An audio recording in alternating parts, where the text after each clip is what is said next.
Okay, hello students. Today we'll be continuing chapter 1 SS standard 9. आपने last session में battle of Plassey के बारे में पढ़ा था. अभी अपन आज बैटल ऑफ बक्सर से स्टार्ट कर रहे हैं.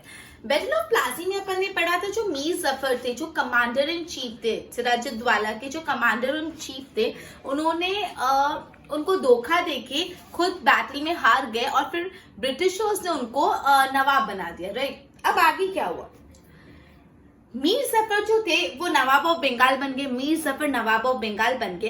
अब जो ब्रिटिशर्स थे ना, वो अलग अलग बहानों से नवाब ऑफ बंगाल से ज्यादा पैसा हथियाने की कोशिश करती थी. जो ब्रिटिशर्स थे वो नवाब ऑफ बंगाल से ज्यादा पैसा लेने की, वेल्थ अक्वायर करने की वो कोशिश करते थे. राइट. अलग अलग रीजन बोल के. ओके. अब उनका जो लालच था, उनका जो ग्रीड था ज्यादा से ज्यादा पावर का, वो बढ़ने लगे. तो ईस्ट इंडिया कंपनी ने क्या करा, जो मीर जफर को उन्होंने नवाब ऑफ बंगाल अपॉइंट करा था, उनको भी रिमूव कर दिया और मीर कासिम को अपॉइंट कर लिया नवाब ऑफ बंगाल. वापस सुनो क्या हुआ. अपन ने पढ़ा था जो बैटल ऑफ प्लासी में मीर जफर थे वो नवाब ऑफ बंगाल बन गए थे. ब्रिटिशर्स ने मीर जफर को नवाब ऑफ बंगाल बनाया. अब जो मीर जफर से ब्रिटिशर्स अलग अलग बहानों से पैसा अपने यहाँ पे लेने की कोशिश करते थे, वेल्थ लेने की कोशिश करते थे. धीरे धीरे उनका जो लालच था, जो उनका ग्रीड था to acquire more and more power बढ़ता रहा और मीर जफर के बदले मीर जफर को उन्होंने डिथ्रोन कर दिया, थ्रोन से निकाल दिया, फिर नवाब बना दिया मीर कासिम को. अब जो मीर कासिम को उन्होंने नवाब बनाया ना, वो तो बहुत ही एम्बिशियस थे. उनको अपने स्टेट के लिए करना था, उनको अपने रीजन के लिए बहुत ज्यादा तरक्की करनी थी. वो बहुत एम्बिशियस थे.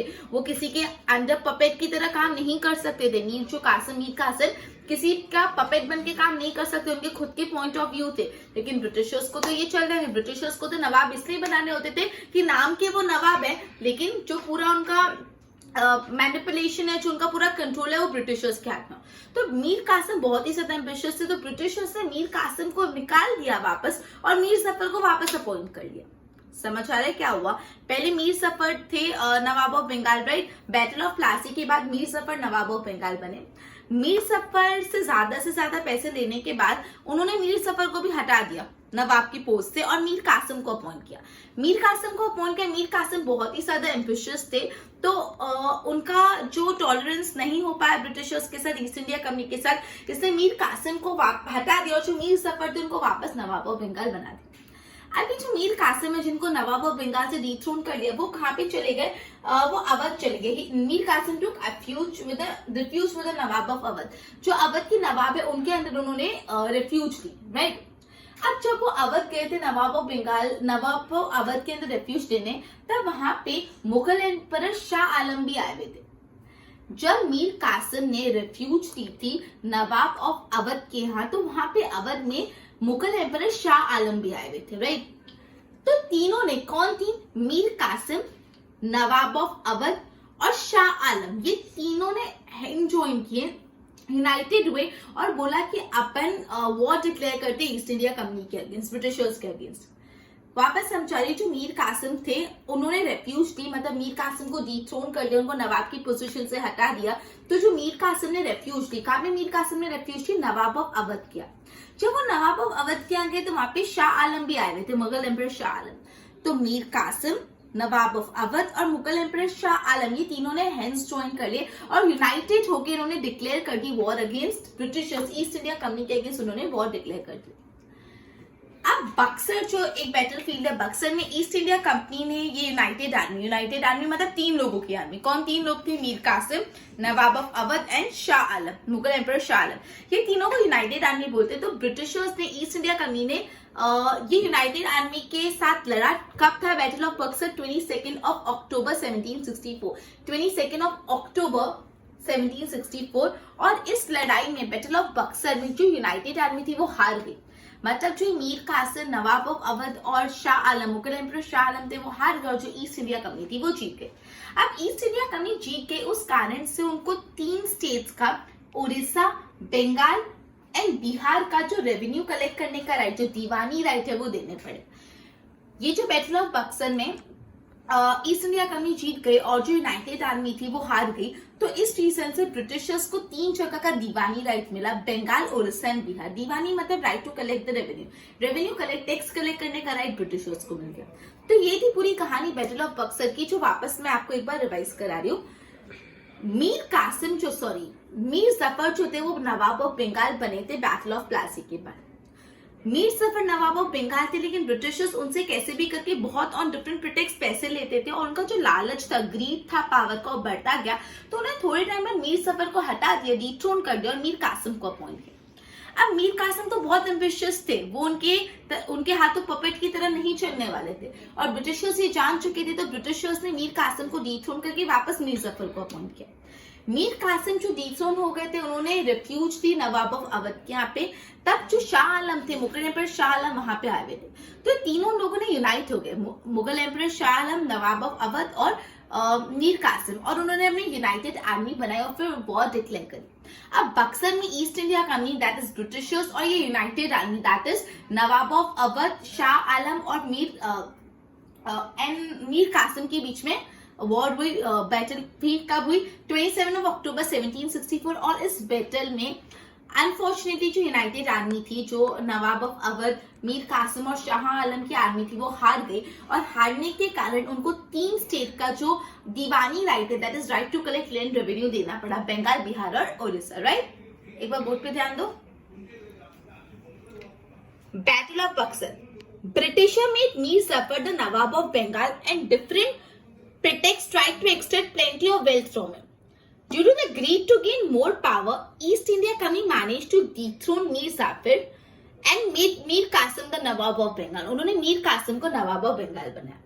Mir Qasim was more ambitious than Mir Zafar. जो मीर कासिम थे वो तो मीर जफर से भी ज्यादा ambitious थे and became a threat for the company। और ये जो मीर कासिम थे कंपनी के लिए खतरा बन गए, कंपनी के लिए खतरा बन गए।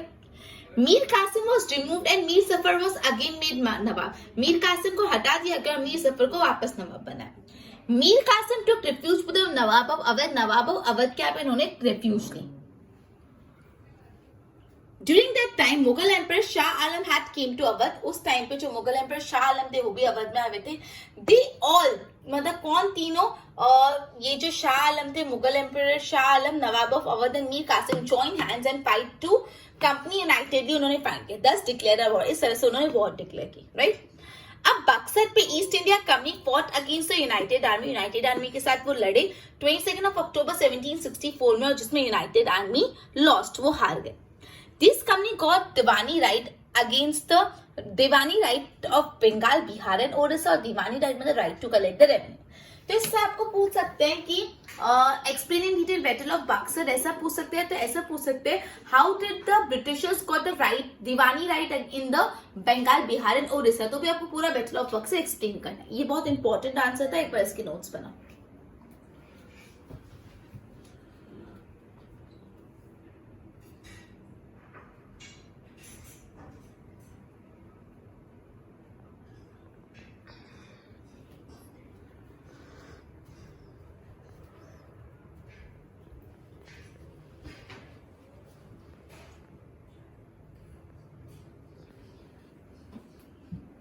ओके, अब अपन आगे पढ़ रहे हैं एक्सपांशन ऑफ कंपनी रूल। आगे कैसे कंपनी का रूल एक्सपांशन। अब इंग्लिश गवर्नमेंट ने पास किया था रेगुलेटरी एक्ट 1773। इंग्लिश गवर्नमेंट ने एक एक्ट पास किया, रेगुलेटिंग एक्ट 1773। उस एक्ट के तहत, उस एक्ट में ऐसा लिखा था, जो भी गवर्नर जनरल थे बंगाल के, उसको पूरा गवर्नर जनरल, जो गवर्नर जनरल थे बंगाल के, उनको गवर्नर जनरल बना दिया, पूरा ओवरऑल गवर्नर जनरल बना दिया। और जितनी भी पॉलिटिकल एक्टिविटीज थी, जितनी भी political activity were brought under his control, सारी पॉलिटिकल एक्टिविटी उनके कंट्रोल में था। जो भी पॉलिटिकल मैटर्स होंगे गवर्नर जनरल के ही कंट्रोल में होंगे।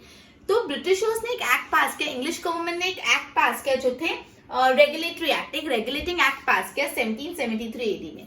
अकॉर्डिंग टू दैट एक्ट के हिसाब से बंगाल को मीट द गवर्नर, बंगाल के जो गवर्नर जनरल थे उनको गवर्नर जनरल बना दिया पूरे इंडिया का। और जितनी भी पॉलिटिकल एक्टिविटीज थी वो सारे के सारे उनके कंट्रोल में। जो मराठा मुंबई मद्रास के गवर्नर्स थे उनको भी इनके अंडर ही आना पड़ा। जो भी मुंबई मद्रास के गवर्नर्स थे उनको भी इनके कंट्रोल में आना पड़ा। तो ये अपन ने पढ़ा। इन शॉर्ट, जो ब्रिटिश गवर्नमेंट थी, जो इंग्लिश गवर्नमेंट थी, उन्होंने रेगुलेटिंग एक्ट पास किया और उन्होंने गवर्नर जनरल का कंसेप्ट लाया कि अब गवर्नर जनरल अपॉइंट हुए जाएंगे और गवर्नर जनरल जो होंगे उनके पास सारे पॉलिटिकल पावर होंगे। इन शॉर्ट इसमें सिर्फ इतना ही बोला है, एक रेगुलेटिंग एक्ट पास हुआ था 1773 में, उसमें ऐसा बोला गवर्नर जनरल अपॉइंट होंगे और ये जो गवर्नर जनरल होंगे उनके पास ही सारे पॉलिटिकल डिसीजन, सारी पॉलिटिकल एक्टिविटी उनके वाया ही हुई जाएगी। जो सबसे पहले गवर्नर जनरल थे वो थे वॉरेन हेस्टिंग। जो सबसे पहले गवर्नर जनरल थे, इंडिया के सबसे फर्स्ट गवर्नर जनरल थे वॉरेन हेस्टिंग। ये गवर्नर जनरल का कंसेप्ट आया, उसके बाद सबसे पहले गवर्नर जनरल थे वॉरेन हेस्टिंग। जब वॉरेन हेस्टिंग गवर्नर जनरल थे, उनके टेन्योर में, उनके पीरियड में जब वो गवर्नर जनरल थे, तो फर्स्ट मराठा वॉर हुआ था और सेकेंड मैसूर वॉर हुआ था। तब फर्स्ट मराठा वॉर हुआ था और सेकेंड मैसूर वॉर हुआ था। ईस्ट इंडिया को कंपनी को बहुत सारी प्रॉब्लम फेस करनी पड़ी बिकॉज दो पावर साइमल्टेनियसली थे। कौन से दो पावर? एक तो मराठा और दूसरे मैसूर, बिकॉज उनके टाइम ही फर्स्ट मैसूर वॉर और फर्स्ट मराठा वॉर और सेकंड मैसूर वॉर हुआ। सो ईस्ट इंडिया कंपनी को काफी प्रॉब्लम फेस करनी पड़ती बिकॉज दो दो पावर सामने आके खड़ी हो गई थी, राइट? दो दो पावर सामने आके खड़ी हो गई थी।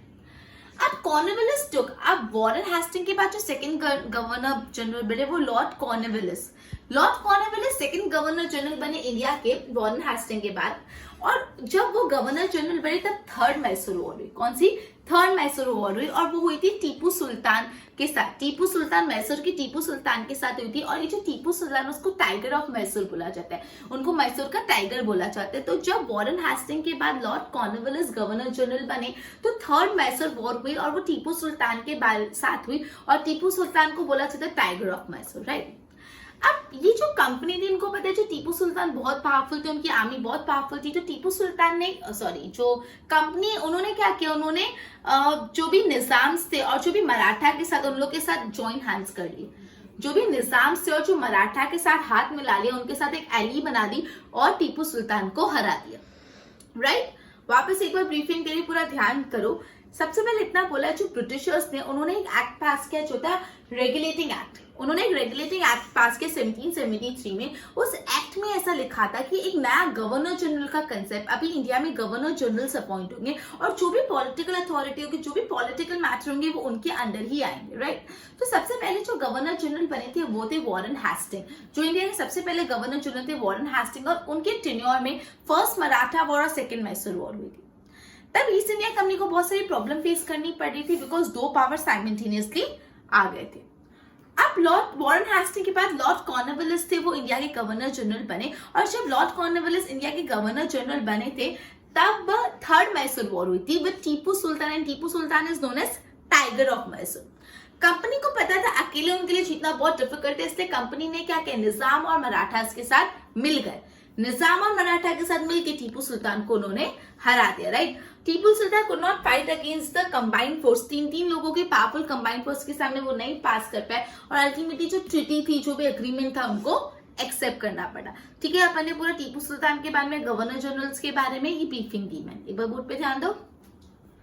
Expansion of company rule. English government passed regulating act. English government ने regulating act pass किया 1773-80. According to which governor of Bengal was made the governor general. जो भी गवर्नर थे बंगाल के, they were made the governor general and all the political activities were brought under his control. जितनी भी political activity उनकी control में थी। The Mumbai Madras governors and his council were brought under him. जो भी मुंबई मद्रास के गवर्नर्स थे, उनके जो भी काउंसिल ऑफ मिनिस्टर थे, उन सबको एक सिंगल गवर्नर जनरल के अंडर ला दिया गया। The Warren Hastings, this Warren Hastings जो थे, Warren Hastings became the first governor general of India. वो इंडिया के फर्स्ट गवर्नर जनरल बने, राइट? ये इंपॉर्टेंट है, who was the first governor general of India, Warren Hastings. During his tenure, उनके समय के time first Maratha war and second Mysore war हुई थी with Hyder Ali of Mysore. First Maratha war हुई थी, सेकंड मैसूर वॉर किससे हुई थी? हैदर अली से हुई थी, ठीक है? Problem of the East India Company increase as it has to face both the power simultaneously. East India Company की प्रॉब्लम्स बढ़ गई बिकॉज उनको दोनों पावर साइमल्टेनियसली फेस करनी पड़ी थी। Cornwallis took over the governor general after Warren Hasting. Warren Hasting के पास कॉर्नवालिस गवर्नर जनरल बने। Third Mysore war took place with Tipu Sultan. उस टाइम पे थर्ड मैसूर वॉर हुई Tipu Sultan, who was known as the tiger of Mysore, जिनको मैसूर का टाइगर बोला जाता था।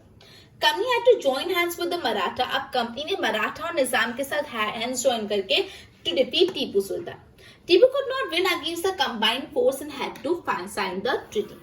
ओके, आई होप इतना क्लियर हो। एक बार इसकी नोट्स बनाओ।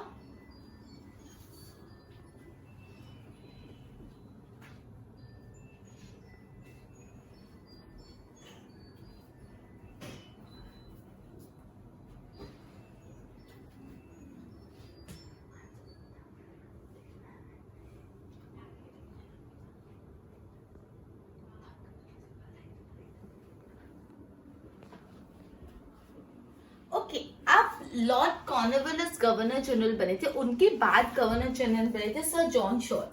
लॉर्ड कॉर्नवालिस के बाद जो गवर्नर जनरल बने थे सर जॉन शोर थे। अब जो सर जॉन शोर की पॉलिसीज थी काफी रिजिड थी, काफी स्ट्रिक्ट पॉलिसी इंप्लीमेंट करते थे। उस वजह से जो कंपनी की पॉपुलैरिटी कम होगी और मराठा की पॉपुलैरिटी ग्रो होगी, मराठा ज्यादा स्ट्रॉन्गर होगी, राइट। मैं बोल रही हूँ अपने कॉर्नवालिस जो अपने गवर्नर जनरल थे, उसके बाद जो गवर्नर जनरल थे sir John Shore. Sir John Shore की जो पॉलिसी थी बहुत रिजिड थी, बहुत स्ट्रिक्ट थी।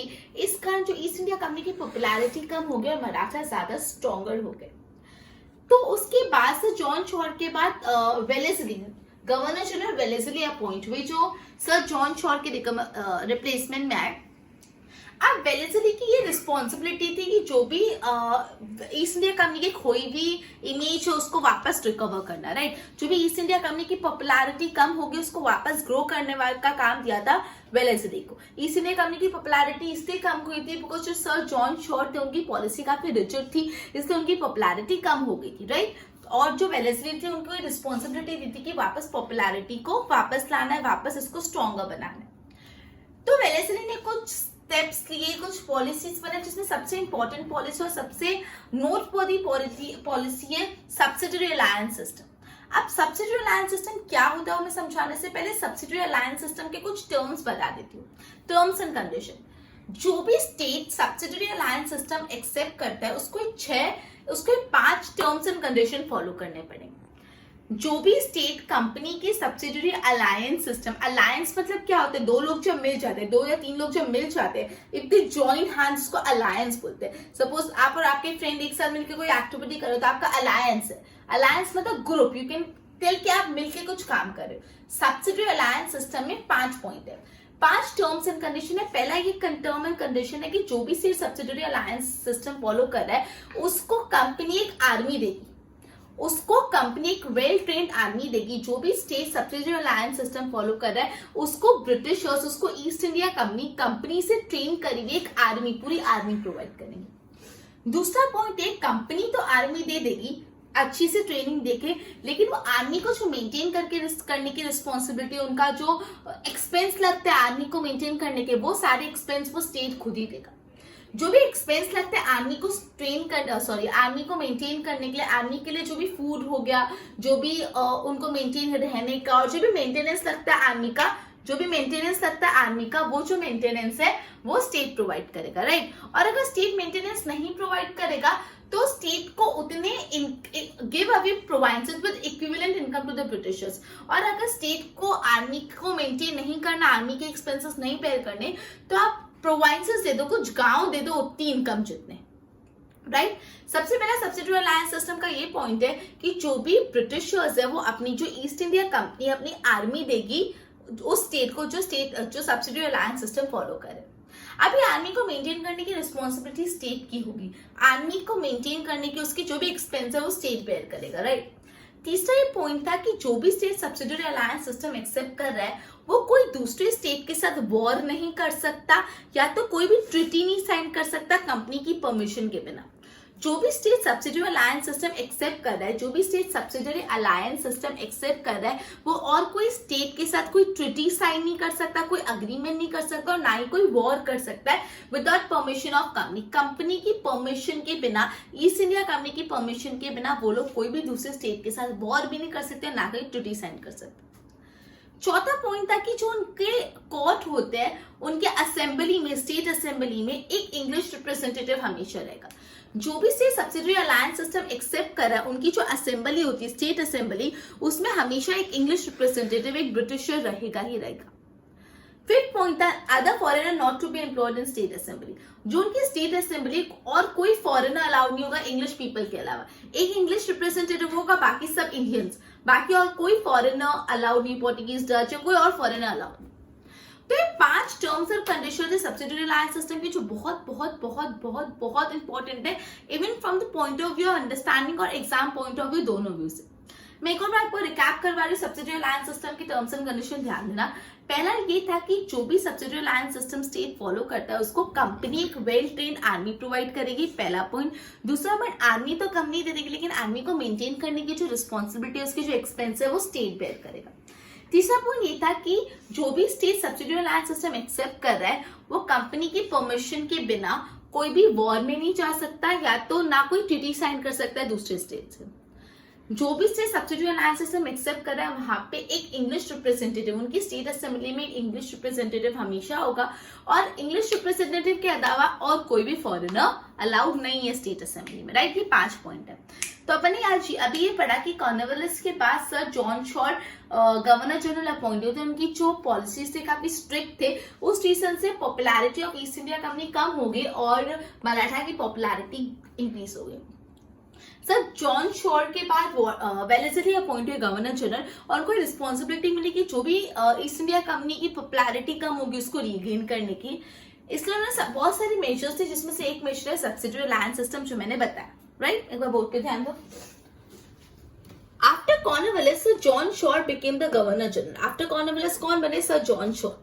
Due to his rigid policy fame of East India Company decline. उनकी रिजिड पॉलिसी के कारण जो फेम था of East India Company decline and Maratha became stronger. So Governor General Wellesley, who came after John Shore, got the responsibility by making company supreme in India. उसकी responsibility क्या थी? Company को supreme करो।